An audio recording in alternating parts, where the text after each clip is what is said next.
आज के वीडियो में हम दैट संडे नामक एक लघु फिल्म के बारे में बताने जा रहे हैं। ये फिल्म बहुत पागलपन भरी है, बिना छोड़े अंत तक देखें। फिल्म की कहानी की ओर बढ़ते हुए फिल्म के शुरुआती दृश्य में हमें सारंगदार नाम का एक आदमी दिखाया गया है। वह घर का सारा काम करता है। अब उसकी पत्नी काम पर जा रही है। हालांकि शादी के 1 साल के भीतर ही सारंगधर बीमार पड़ जाता है। बीमारी के कारण सारंगधर काम करने में असमर्थ हैं और उन्हें घर पर ही रहना पड़ रहा है।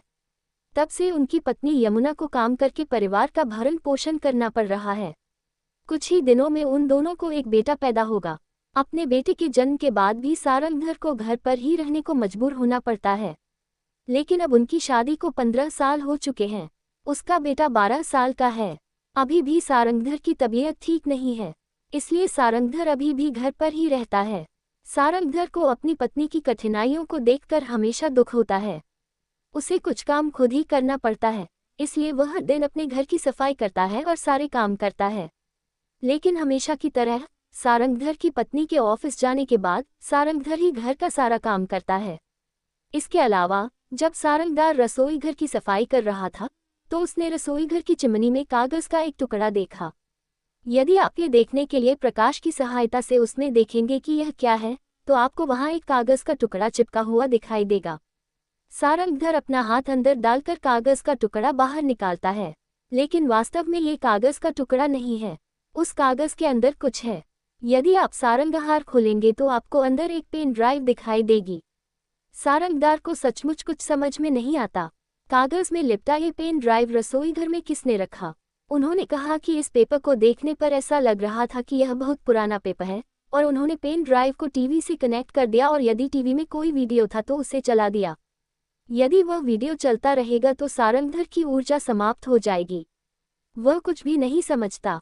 उसके पैर कांपते रहते हैं। उसका दिमाग काला पड़ जाता है। शाम को जब सारंगधर की पत्नी घर लौटती है तब भी सारंगधर उसी सदमे में रहता है।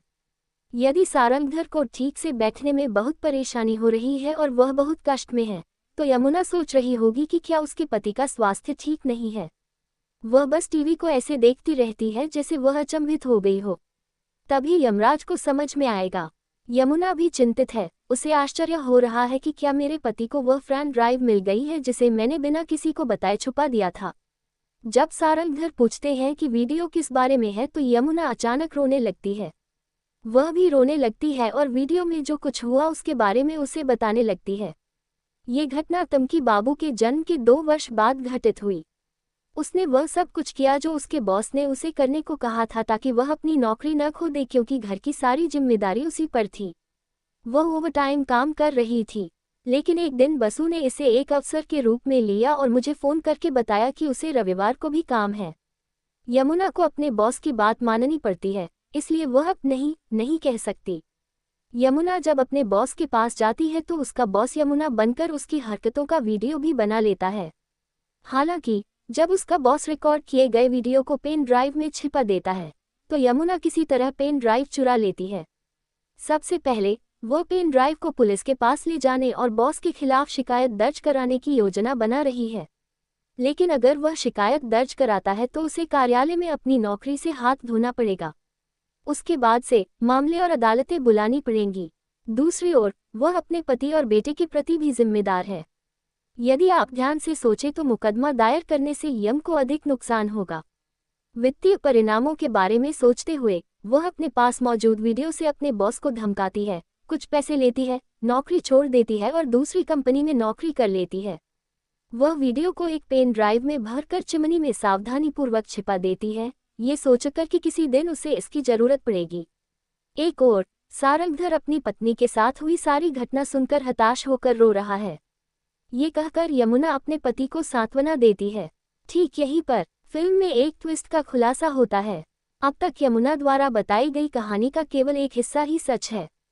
और सच क्या है? उसके बॉस ने उसे ऐसा करने के लिए मजबूर किया, लेकिन इसके इर्द गिर्द की कहानी बिल्कुल अलग है। वास्तव में हुआ ये कि यमुना की परेशानियां उसके पति के बीमार पड़ने के ठीक 1 साल बाद शुरू हुई।